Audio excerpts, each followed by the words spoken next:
Good day, ladies and gentlemen. This is Watson Michael from Ceylon Institute of English and Leadership.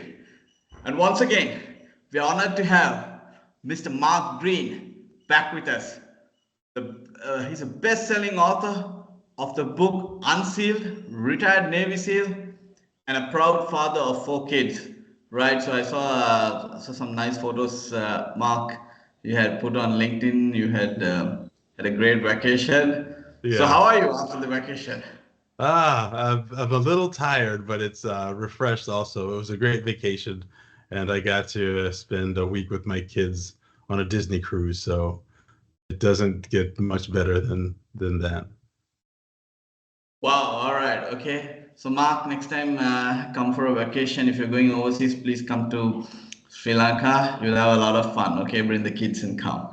Yes, Right. because of the elephant sanctuary and orphanage, and the good beaches and the cinnamon, I think you said, yes, and the tea. Yep. And Okay. I'll treat you and your family to chicken fried rice, okay? I keep thinking of the chicken fried rice, of course. Great. So, yeah.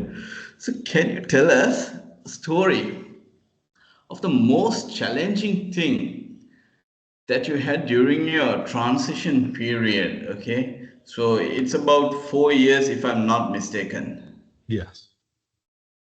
So, actually, Watson, it's a little bit more than that, but the biggest challenge that I had was one, going from expertise to learning something new.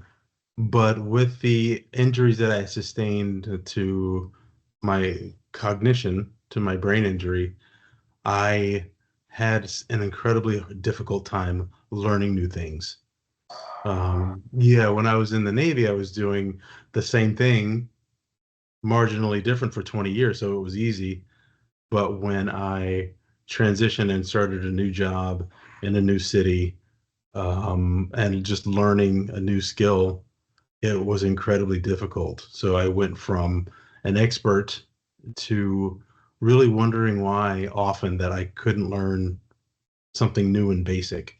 And it was later on to come find out that it was because of the traumatic brain injuries that I had suffered. Wow, okay. Now, when you said traumatic brain injuries, it reminds me of one of my favorite sports, MMA, and I'm a big UFC fan. Okay, Yeah, right. Okay. yeah. Wow. Okay, so right. I mean, it is very difficult, but yeah, ultimately, you have turned into a best-selling author of Unsealed. Yeah, yeah. So I overcame it just through sheer will, I think, because when I was at the University of Southern California, I earned a second master's degree. Wow. So on top of everything that was going on, I was still motivated to learn more. And even though I had cognitive issues, my desire to graduate overcame that, and I figured out a way to do it.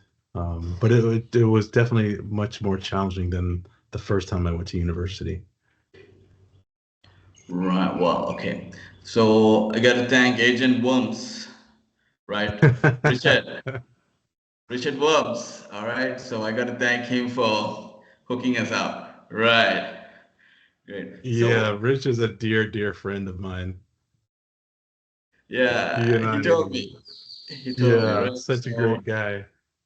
great guy. I never went deep inside and asked how did you two become best buddies, right? So I just overall I asked him, right? So he was like he was so excited, my shipmate, and he said a few other words as well. I can't remember that message when he typed it some time back, okay? But he is full of praise for you, okay?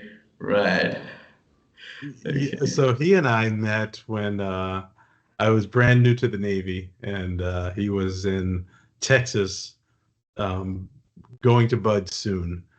And he and I linked up because I wanted to train because he was very fit and a lot of respect as an officer.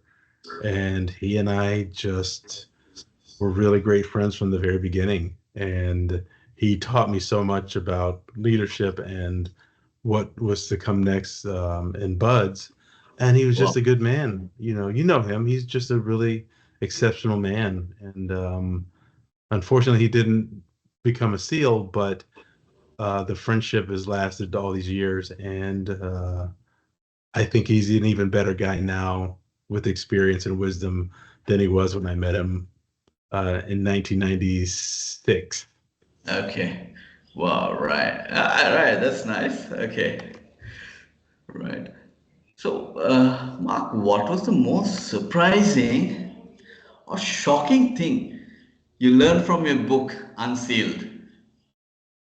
I I learned that if you have a good message, people resonate with it, and I was surprised that so many people got different messages and lessons from my experiences from either being a young boy, getting to connect with my grandfather, or my SEAL experience, or becoming a parent, losing a parent. Um, all those experiences resonate differently throughout the people who have read the book, and I'll get emails and they'll say, that story you told about your kids and how ugly they were when they were born. He said nobody says that, but he said Yeah. I thought the same thing, but I didn't think anybody else thought that. Or teaching my son how to ride a bike for the first time, and I think I was happier than he was. Or uh, just the connections that I had, and how my honesty came out Mm. in the pages of the book. When people read it, they're like, I feel like you're talking to me in the same room, but it's not a book on, hey, I'm a great warrior, Navy SEAL. It's, hey, I'm a good SEAL and a good warrior, but I'm also focused on becoming a parent and connecting with people. And that really came through with the book, and I was really surprised because that wasn't the goal of the book, is to connect to your audience, because that's my first time. Mm. But I'm so proud of each of those emails that I get, and on either the social media or through email, I try to answer every response in person because it's so important. Yeah, very true. So now, when I become a parent, I'm going to get some advice from you because I already told Dewey Cooper, he's Mike Tyson's coach and Uh-huh. Francis Ngannou's coach, right? So he's bringing up his kid very well. So I told him I'm going to get advice from him right now. The way you're also spending quality time with your kids, I'm going to get some parenting tips from you as well, Mark, in the future, right? Okay, of course, yes. You earn your fortune first and then have kids. Yeah. I appreciate that. Okay, right. So, so how do you handle negativity and criticism? Well, so I handle them. So when I receive negativity or criticism, Mm, the first thing I ask myself is that true? yeah. And if it's true, then I have to say, okay, take the feelings out of it. And if they're criticizing you for whatever you're doing, if it's Mm, true, then I have to say, okay, what am I doing that's causing that criticism, and what can I do to improve it? And mm, I think criticism is very important because you learn um, about yourself from a different perspective. Somebody else yeah. is witnessing you and experiencing you in a certain way, and sometimes you're not doing the things correctly. Yeah. And I learned that big lesson to not take criticism personally when I had my SEAL platoon, Mm-hmm. and I asked them very often, it's like, how am I doing? And I was an officer there enlisted, and they're kind of uncomfortable, like, boss, and it's like, hey, out with it. I need to learn from this experience, and you're observing me in a way that I'm not seeing myself. And they learned very quickly that when I asked it, I really want their honest assessment. And it's Yeah. not pretty sometimes. Sometimes you're not doing things correctly, even though you think you are. Mm. So yeah, I with if I don't have criticism, then I'm going to continue to do good things well, but I'm going to do bad things really well too. Um, so with criticism, it's to correct behavior, so it's not only optimal, but um, it's it's it's progressive and it moves you forward. So Yeah, that that's that's how I take. And negativity, I also look at as like, is that correct? And also often it's not correct. Then it doesn't, if it doesn't affect me or improve things, then I don't have time for it. So I just discard it. But if it is criticism and it's critical thing, somebody critically thinks through my actions and want to improve it, then I take that on all the time with no pride. wow. Okay. So, yeah, I mean, that's a bit hard at times, but we have to keep doing that. That's for the best of ourselves. Why waste energy on things which burns us down for no reason? Yeah, okay. Yeah. So, what are some ethical, moral, or social implications of this book? Well, ethically or morally, it is my look on really trying to look internally to improve not only my experience, but really help to reach somebody else who might be struggling. And I think ethically speaking, because I've experienced a certain level of success in the military and Mm, academically, and just through age and wisdom, I think it's my ethical duty to share those experiences to help the next generation uh, start off at a different position than I did. I started off at the very bottom, mm, and I had a great father, but we were poor and we didn't have a lot of experiences with things. So um, having learned that, my parents did an amazing job of raising us. But mm. now that the wisdom that I've gained over the years, and I just think like I said, it's my duty to um, spread my wisdom that I've gained through success and through failure. I've learned a lot through the things that I failed at doing well. Mm. And if I can learn from that and let somebody else learn from my mistakes, then say, okay, don't do that because that ended poorly. Um, but then, I really wanted to help stop the epidemic of suicide Mm. from service members. And the goal of the book was to have either the service member or a member of the service member's family, because everyone goes through transitions as the True. service member transitions.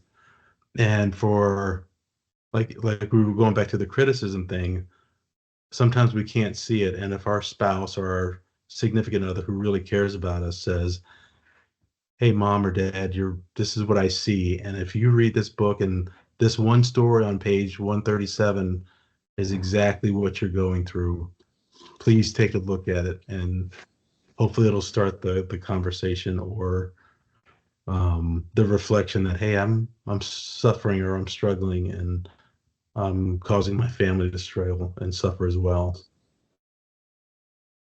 Yeah, that's a very important point, yeah, which you emphasize. So, servicemen, right? I mean, it's not only the US, right? Even globally, you have Hmm. serviced your country and you have done certain things, but you're unable and you're stuck in transition. Hmm. Definitely, your book has the wisdom for that. And it can help a lot of people who are going through a transition or who want to start a new leaf. Right. Yeah. So, yeah, as you wrote that, I quickly jotted it down because it takes me back to my uni days, right? So when the lecturer gives us important points, I quickly write it down. Okay. So this is after some time actually. I'm writing on a podcast some notes. Okay. Right. Okay. Okay. Good. Right. So, can you share a favorite quote or a passage from this book? So when was, I went into the SEAL teams and the SEAL Yeah. community, just thinking that we're these mindless guys who just go in and wreak havoc, right? And as I was going through training, it was during Hell Week, which is starts on Sunday. It's a very famous part of becoming a SEAL. And we had a chief who was very strict, Mm. and I had a heat injury at one point, and one of the instructors got in trouble for it, and I had to be, he said, you have to be hydrated inside and out, which means I had to finish my canteen and then go into the ocean and get wet, right? So I have Sugar always cookie? had enough water. Sugar cookie? Did he Yeah, tell you to become a sugar cookie? I didn't have to be a sugar cookie, but I had to get in the water for sure. Okay. But I often came out as a sugar cookie, yes. Yeah. And one day we're almost, the instructor said, "Hey, if you win this race, then you get to go to sleep until the last group comes in." And so we put in so much effort and we won the race. And I'm laying down with my teammates, and all of a sudden I hear this instructor say, "Greene, get over here." And he said, "Hey, you have to get wet inside and out." And long story short, I was like, "No, I'm not doing that because you told me that I get to go to sleep, and Mm. dang it and darn it, I'm going to sleep." So it causes a commotion, right? The instructor staff comes over, and then the chief comes over, which you don't want the Yeah. chief there ever. So he comes Right. over and says, "Hey, what is going on over here?" And the instructor said, "Hey, Greene, I told him to go get wet, and he said no." And the instructor said, "Well, Greene, what's going on?" And as a child, I reverted back to my 12-year-old self and was like, "He told me I get to go to sleep if we win, and we won." And the instructor looks over at, or chief looks over at the instructor and said, "Well, did you tell him that?" And he's like, "Yes, chief, I told him that." And he's like, Mm. "We keep our word around here. If all the chaos is going on in the world, you give Yeah. somebody your word, that means something. So Mm. you told him that, so that's what he's doing." And he said, that moment, I was like, wait a second, wait a second. We're going out to do tip of the spear stuff, special operations all over the world that could be lethal, right? It's one of the most lethal forces in the Mm. world. Yeah. And all of a sudden, in the midst of the chaos, he said, our keeping our word is more important than anything. And if we don't keep our word, then we're not honorable in what we're doing. True. And that was the most profound thing that I ever experienced. And it changed my entire perspective because no matter what was going on in combat, at home, in training, no matter what you're doing, keeping your word and being honorable is the most important thing. I agree. I agree. It's like, who you have green? 200 push-ups. Yeah, and they held us to that standard too. If you try to cheat, but if you get away with it, okay. But if you get caught, I mean, you don't want to get caught. So, Yeah. Yeah. True. True. Very true. Right.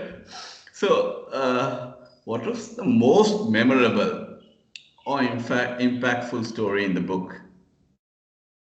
for me, it was when my daughter was born. Okay. Yeah, because First, second. first, Okay, the first, yeah, right. they were all amazing, but the first one is the most crazy because you don't know what you're doing. Mm. And we were on a mountaintop, and we had the pagers from the old days, the Okay. beeper, and Yeah. we're on this mountain, and my beeper goes off, and they rush me to the hospital, and um, my daughter's going to be born soon, and I had no idea what I was doing. And all of a sudden, this little person emerges, and she's the ugliest thing I've ever seen. Just atrocious, right? She's swollen, she's puffy, and all that stuff. But at that moment, it was everything about me stopped because now I had to be responsible for this new life that we created. And everything I do from that point on is not about me. It's about it. Some of it's about me, but it's about her mother and it's about her. And it Yeah. was really the child in me died at that moment, and I had to grow up, and Okay. I had to figure out parenting, and I had to figure out everything there was about children, not knowing anything. So from that, I just really learned how to take care of somebody else who was helpless, start off helpless, and just to Mm. watch them grow in every phase of their life. And she's 26 now and lives in Europe. And I'm just so proud of her and the lessons she taught me. Mm. I think she taught me much more than I taught her for a while. Um, Yeah. so there you go, right? So see, okay, right? Father of four kids, right? Anyway, I'll Mhm. catch you when the day we meet physically. I'll catch you and I'll give you a rating 1 to 10 year scale on parenting. Okay. Yeah. Be good if when your kids are also there, so then I can catch you. What can I say? Red-handed or clean-handed, right?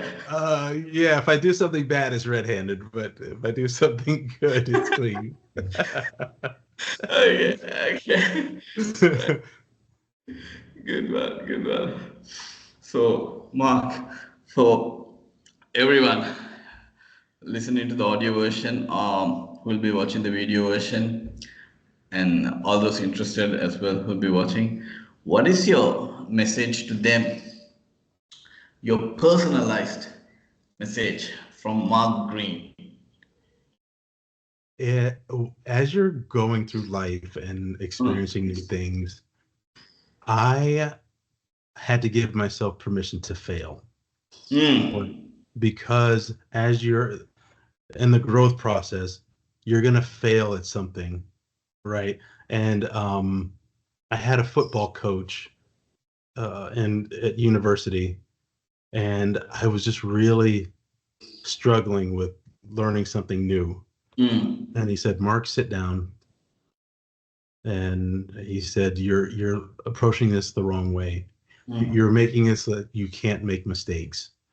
Just think of it this way: it's like everything I'm good at right now. When I first started, I was terrible." Mm. And then I was just like, "Okay, so you don't show up at expertise. You don't get to the MMA, fighting in the best in the world. You don't just show up at that level, right? Mm. You have to learn, and you have to get beaten, and you have to learn from your mistakes." But True. yeah, and that's very profound. And I think people don't allow themselves to fail and Mm. or make mistakes. And the thing is, making mistakes is fine. Just try not to make the same mistake twice. Correct. Right. And just learn from your failures. And so many people, I'm sure, that are listening are very high achievers and very, Mm. very smart and very accomplished in their Mm. own way. So Yes. at each phase of your transition in life, be it from high school to university, from university to your first job, from not being a parent to being a parent, you're not going to be good at some of these things because you don't know what you're doing. You don't have any experience. So take in the wisdom of the people around you, um, gain mentorships, and give yourself that permission to fail on your way to success. Yeah. And it's sometimes it's okay, and sometimes the best growth I've had is from failing at something. Mm. But I only failed once. Okay. Yeah. Wow. That's probably maybe you owe it to the SEALs or your football coach. It carried me throughout everything because Wow. from that point on, I became a better football player. Academics, it took me a lot longer to learn that lesson, but when I first showed up at SEAL training, I thought that I was supposed to be in Navy SEAL shape the day I showed up. And one of my instructors says, "Hey, dude, this is hard. You're not going to be at the professional level that we expect of you today. You know, over the course of time, even when you Yeah. get to your SEAL platoon, you're learning new skills, and you're not going to be a master. You're not going to master all these skills. It's going to take time, and it's going to take years to learn these things, and you're going to fail at it.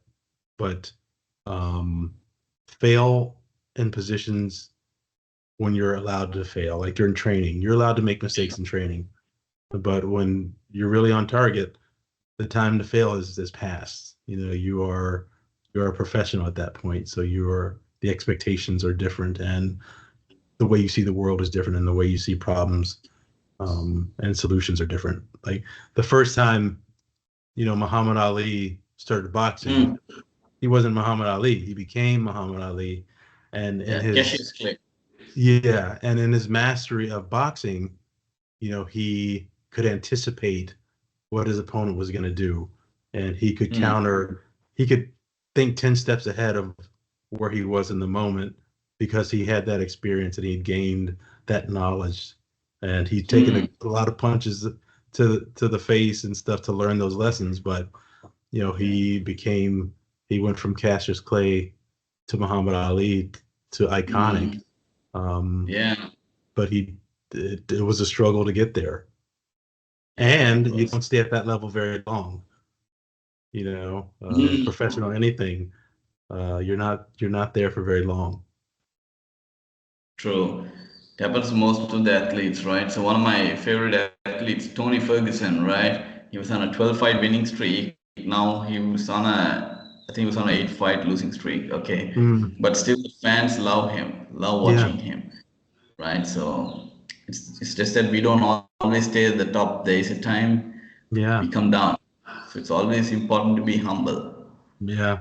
And so there's always somebody out there who's training a little bit harder, or Mm. has a little bit more athletic than you, or just a little bit better than you. So, you know, gain that expertise as you can, and from people who have that knowledge, who have learned those lessons. And that's why I say mentorships and are very, very important, because the the person who chooses to mentor you, they want to see you succeed, right? Mm. And they want to see True. you in a lot of ways surpass them, because they're Yeah. proud of you, and they see your potential in ways that you don't see. And Yes. if you have a mentor, they want to help you um, succeed in ways that they couldn't succeed because they didn't learn the lessons until much later in life. And they see you and they're like, oh, he has so much potential. Let me fast track his success by taking him under my wing and showing him the lessons he needs to learn um, in ways that are not as painful Mm. as they were for me. Definitely. Wise words. So, Mark, thank you for emphasizing the details very well. And for all those listening and watching, we'll be giving the link where you can get Amazon's Kindle version or even the hard copy of Mark's book Unsealed, right? And anyway, he's going to get caught when we meet. Either it's going to be somewhere down the line we're going to meet up. So right? So, yeah. So, Mark, once again, thank you very much. Of course, and thank you so much for the invite. And sometime this week, you're gonna have to mentor me on boosting things through Facebook. We've been talking about Yeah, it, and I need to take you up on that. If you're still able to mentor me in that way. absolutely. Absolutely. I'm always willing to help, right? Okay. And I'm always looking for another podcast as well down the lane. Okay. I'll always say yes, Watson, of course. All right. I appreciate it, my man. Right? Hoo yeah. Oh, yeah.